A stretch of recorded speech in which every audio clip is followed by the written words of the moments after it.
द्वापर युगर ठाकुर ये देवदेव महादेव सर्पेश्वर ये महानदी कूल अष्टशंभु अच्छा ये आरंभ स्वप्नेश्वर सर्पेश्वर सिद्धेश्वर ग्रामेश्वर रामेश्वर विचेश्वर मंचेश्वर धवलेश्वर होती सान आमर धवलेश्वर महादेव जो अच्छा तांको सहित सर्पेश्वर महादेव किसी लिंक पाई ये बड़ भाई से सान भाई ये हूँ मंदिर भितर दृश्य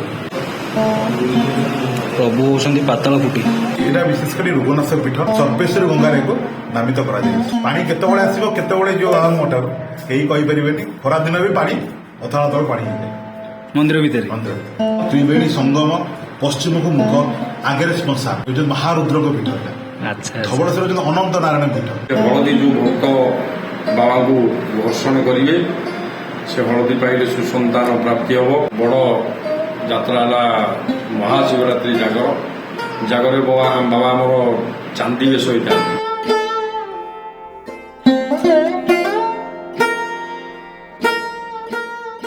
महानदी कूले आम दर्शन करके आसिलु पश्चिमेश्वर को भाई आमर 200 टका ने आम दी जन को एवं आम यू बाहर चंपा दे चलो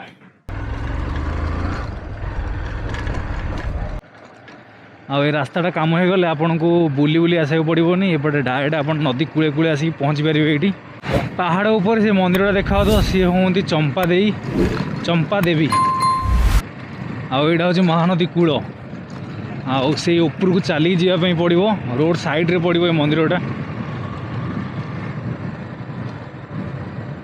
आईटा थी सर्टकट रोड यहाँ हूँ मेन रोड एम जाइए थी सर्टकट रोड ये सर्टकट रोड देके आम जाइलु पश्चिमेश्वर ये आम रू यहाँ हूँ सनसेट पॉइंट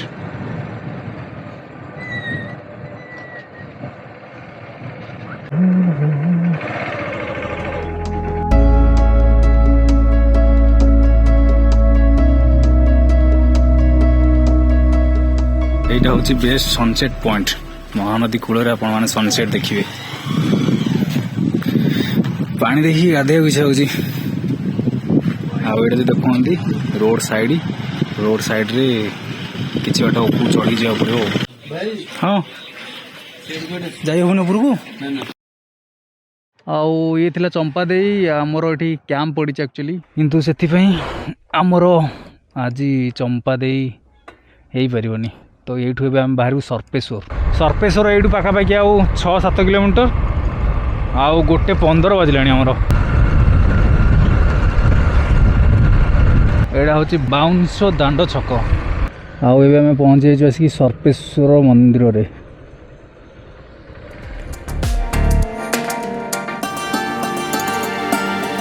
ଏବେ जो आपण मैंने देखले प्रीवियसली चंपादी से तो कौन कारण आम करूनी यू पाखापाखि 8 किलोमीटर डिस्टेंस रे जगह पड़ो ये जगह को आसापी आपण मानक किसी असुविधा हेनी कारण रोड साइड अच्छी आम मंदिर भितर को एंट्री कर मंदिर परिसर केमती कौन अच्छी सेटा भी आप देखू यहाँ भी महानदी पठार अच्छी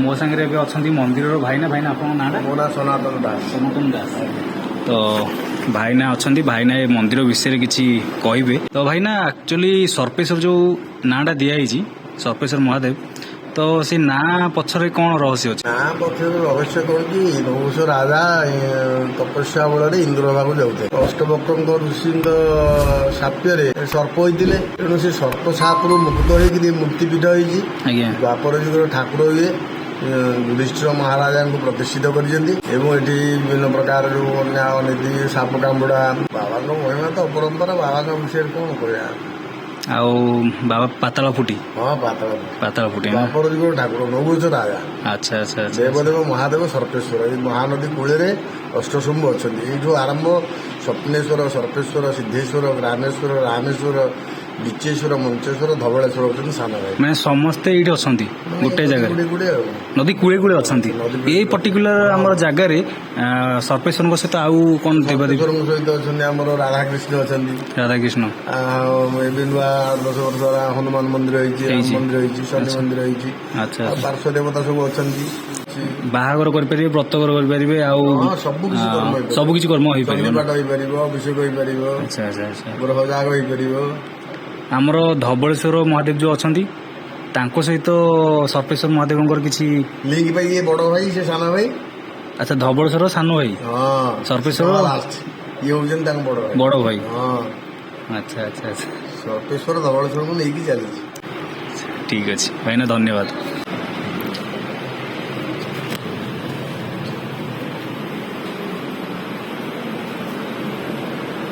ଇଏ ହେଉଛି ମନ୍ଦିର ଭିତରର ଦୃଶ୍ୟ। ଆଉ ଏଇଠି ପ୍ରଭୁ ସର୍ପେଶ୍ୱର ଅଛନ୍ତି। ହଁ, ଥଣ୍ଡା ଲାଗିବ। ଏଠି ରାଧାକୃଷ୍ଣ ଅଛନ୍ତି। ଏଇଠି ଅଛନ୍ତି ରାଧାକୃଷ୍ଣ, ଆଉ ଏଠି ଶିବଙ୍କର ଗୋଟେ ପିତ୍ତଳ ମୂର୍ତ୍ତିଟେ ଅଛି, ଆଉ ପ୍ରଭୁ ଅଛନ୍ତି ତଳେ।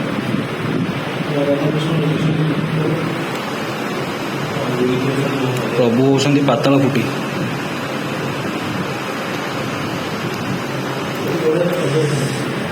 ହଁ, ଆଉ ଏପଟେ ଅଛି ମନ୍ଦିରକୁ ଏଣ୍ଟ୍ରି, ଏଇପଟେ ଆପଣ ବାହାରିକି ଯାଇପାରିବେ।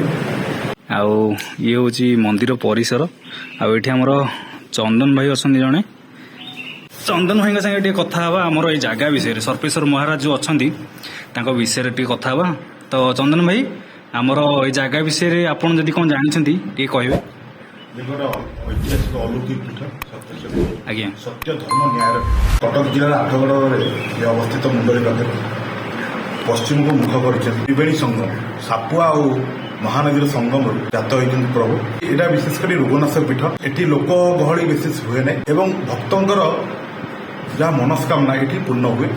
ଖାଲି ହାତରେ ବାବା କାହାକୁ ଏଠୁ ଫେରାନ୍ତି ନାହିଁ। ଆପଣ ଯେଉଁ କହୁଥିଲେ ଗଙ୍ଗାଙ୍କ କଥା ହେବେ, ସାପୁଆ ଆସୁଛନ୍ତି, ସାପୁଆ ନଦୀରେ ବାବା ଆସିଥିଲେ, ଆମର ହିନ୍ଦୋଳ ବିଲବଣିକାର ଥିଲେ, ସେଠୁ ଆସିଛନ୍ତି। ଏଇଠି ମହାନଦୀର ସଙ୍ଗମରେ ଏଠି ଶେଷ ହୋଇଛି। ଏ ତ୍ରିକୋଣଭୂମିଷ୍ଠ ଠାକୁର ସାପୁଆ ଏ ସର୍ବେଶ୍ୱରୀ ଗଙ୍ଗାରେ ଏକ ନାମିତ କରାଯାଇଛି। ଯେ ବାବାଙ୍କ ଜଟାରୁ ଗଙ୍ଗା ମାତାଙ୍କର ଇଏ ଅଛି, ଏ ସର୍ବେଶ୍ୱରୀ ଗଙ୍ଗା। ପାଣି କେତେବେଳେ ଆସିବ, କେତେବେଳେ ଯିବ ବାବାଙ୍କ ମଠାରୁ କେହି କହିପାରିବେନି। ଖରାଦିନ ବି ପାଣି ଅଥଳ ତଳ ପାଣି ହେଇଯାଏ ମନ୍ଦିର ଭିତରେ। ମନ୍ଦିର ଭିତରେ। ଆଚ୍ଛା ଆଚ୍ଛା। ଅଲୌକିକ ଘଟଣା ମାନ ହୁଏ ଏଠି, ବୁଝିପାରୁଛନ୍ତି। କିଛି ଆମର ସେଠି ଯେଉଁ ଭାଇନା ଥିଲେ ସେ କହିଲେ ଇଏ ଆମର ଧବଳେଶ୍ୱରଙ୍କ ବଡ଼ ଭାଇ। ଆଜ୍ଞା, ଅଷ୍ଟଶମ୍ଭୁରେ ହେଉଛନ୍ତି ଦ୍ୱିତୀୟ ନମ୍ବର ଭାଇ। ଆଚ୍ଛା ଆଚ୍ଛା। ପ୍ରଥମେ ହେଲେ ସ୍ୱପ୍ନେଶ୍ୱର, ତାପରେ ସର୍ପେଶ୍ୱର। ସ୍ୱପ୍ନେଶ୍ୱର କୋଉଠି ଅଛନ୍ତି? ସ୍ୱପ୍ନେଶ୍ୱର ଏଠୁ 6 କିଲୋମିଟର ଦୂର, ଜେନାପୁର ଆଚ୍ଛା ଆଚ୍ଛା ଜଙ୍ଗଲ ଭିତରେ ଅଛନ୍ତି। ସେ ପୂର୍ବ ମୁଖା ଅଛନ୍ତି, ଆଚ୍ଛା ଆଚ୍ଛା। ଇଏ ଅଛନ୍ତି ପଶ୍ଚିମ ମୁଖା। ସଙ୍ଗମ, ତ୍ରିବେଣୀ ସଙ୍ଗମ, ପଶ୍ଚିମକୁ ମୁଖ, ଆଗରେ ଶ୍ମଶାନ। ଆଚ୍ଛା ଆଚ୍ଛା ହେଉଛନ୍ତି ମହାରୁଦ୍ରଙ୍କ ପୀଠ। ଏଇଟା ଆଚ୍ଛା। ଧବଳେଶ୍ୱର ହେଉଛନ୍ତି ଅନନ୍ତ ନାରାୟଣ ପୀଠ। କିଛି ସମୟ ଏମିତି କଥା ହେବା ପରେ ବାପୁନି ଭାଇନା ଆମକୁ ଏ ପୀଠର ପୌରାଣିକ ଗ୍ରନ୍ଥ ଅନୁସାରେ ଉତ୍ପତ୍ତି ଅବସ୍ଥିତି ବିଷୟରେ ଆମକୁ ଜଣାଇଲେ। ଆଉ କିଛି ଦିନ ପୂର୍ବରୁ ଜଣେ ୟୁଟ୍ୟୁବର ଭାଇ ଏ ପୀଠ ବି ଭିଜିଟ୍ କରିଥିଲେ। ବାବାଙ୍କର ହେଉଛି ବହୁତ ଭଲ ଭୋଗଟିଏ ହୁଏ, ହଳଦୀ ଲେପନ। ସେ ହଳଦୀ ଯେଉଁ ଭକ୍ତ ବାବାଙ୍କୁ ଘର୍ଷଣ କରିବେ, ସେ ହଳଦୀ ପାଇଲେ ସୁସନ୍ତାନ ପ୍ରାପ୍ତି ହେବ, ରୋଗ ଶରୀର ଓ ପାରିବାରିକ ସମସ୍ୟା ବି ବହୁତ ଖଣ୍ଡନ ହେବ। ଆମର ହଳଦୀ ବଟା ହଳଦୀ ଟିକିଏ, ଗାଈ ଘିଅ ଟିକିଏ, ମହୁ ମିଶ୍ରି ଟିକିଏ ବାବାଙ୍କ ଉପରେ ଘର୍ଷଣ କରାଯାଇ ବାବାଙ୍କୁ ପୂଜା ଅର୍ଚ୍ଚନା କରାଯାଇ ତ୍ରାହି ସର୍ପେଶ୍ୱର ନାମରେ ସେ ହଳଦୀ ପାଇଲେ ଆପଣଙ୍କର ସବୁ ମନସ୍କାମନା ପୂର୍ଣ୍ଣ ହେବ। ଏହି ବାବାଙ୍କର ଲୀଳା। ବାବାଙ୍କର ତ ବାବା ସର୍ପେଶ୍ୱର ମହାପ୍ରଭୁ ହେଉଛନ୍ତି ପଶ୍ଚିମ ମୁଖା। ଆଉ ଏଠି ଆମର ଅଛନ୍ତି ଅଷ୍ଟଶମ୍ଭୁ, ଧବଳେଶ୍ୱର, ସର୍ପେଶ୍ୱର, ମଞ୍ଚେଶ୍ୱର, ସ୍ୱପ୍ନେଶ୍ୱର। ଶ୍ରୀ ଯେଉଁ ଅଷ୍ଟଶମ୍ଭୁ, ଇଏ ହେଲା ଅଷ୍ଟଶମ୍ଭୁ ଭିତରେ ବଡ଼। ତାଙ୍କ ନାଁ ହେଲା ନହୁଷ ରାଜା। ବାବାଙ୍କର ଯାତ୍ରା, ବଡ଼ ଯାତ୍ରା ହେଲା ମହାଶିବରାତ୍ରି ଜାଗର। ଜାଗରରେ ବାବା ଆମର ଚାନ୍ଦି ବେଶ ହୋଇଥାନ୍ତି। ଚାନ୍ଦି 50-60 କିଲୋ ଚାନ୍ଦିରେ ବେଶ ହୋଇଥାନ୍ତି। ରାଜାଧିରାଜ ବେଶ ବାବାଙ୍କ ନାମ। ସେଦିନ ବାବା ରାଜାଧିରାଜ ବେଶରେ ବେଶ ହୋଇ ଭକ୍ତମାନଙ୍କୁ ଦର୍ଶନ ଦେବେ। ବହୁତ ଲୋକ ବି ଭକ୍ତ ଆସନ୍ତି, ବହୁତ ଲୋକାର୍ପିତ ହୁଏ। ମହାଦୀପ ଉଠିଲା ପର୍ଯ୍ୟନ୍ତ ବହୁତ ଲୋକ ଥିବେ। ବହୁତ ଲୋକ ଠାକୁରଙ୍କ ପାଖରୁ ବହୁତ ଜିନିଷ ପାଇଛନ୍ତି। ଆପଣ ଆମର ଭୁବନେଶ୍ୱରରୁ ଆସିଲେ ଲକ୍ଷ୍ମୀ ବସ୍ ବି ଚାଲିଲାଣି। ନବୀନ ଭାବେ ସବୁ ଲକ୍ଷ୍ମୀ ବସ୍ ପ୍ରତି ଏଠି ଛାଡ଼ିଦେଲେଣି। ମୋ ବସ୍ ହେରିକା ଆମର ଏଠି ବାଉଁଶଜଣ୍ଡା ଛକ ଅଛି, ମୁଣ୍ଡଳି ଗ୍ୟାରେଜ, ଯେଉଁ ମୁଣ୍ଡଳି ଗ୍ୟାରେଜ ଦେଇ କ୍ରସ୍ କରିବ ବାଉଁଶଜଣ୍ଡା, ବାଉଁଜନାଠୁ 1 କିଲୋମିଟର ହେଉଛି ସର୍ବେଶ୍ୱର ସିଧା ରାଇଟ୍କୁ ଗୋଟେ ରାଇଟ୍ ଆପଣ ଆସି ବାବାଙ୍କୁ ଦର୍ଶନ କରିବେ ପ୍ରଭୁଙ୍କ ଲୀଳା ଆଉ। ଠିକ୍ ଅଛି, ଧନ୍ୟବାଦ ଭାଇନା।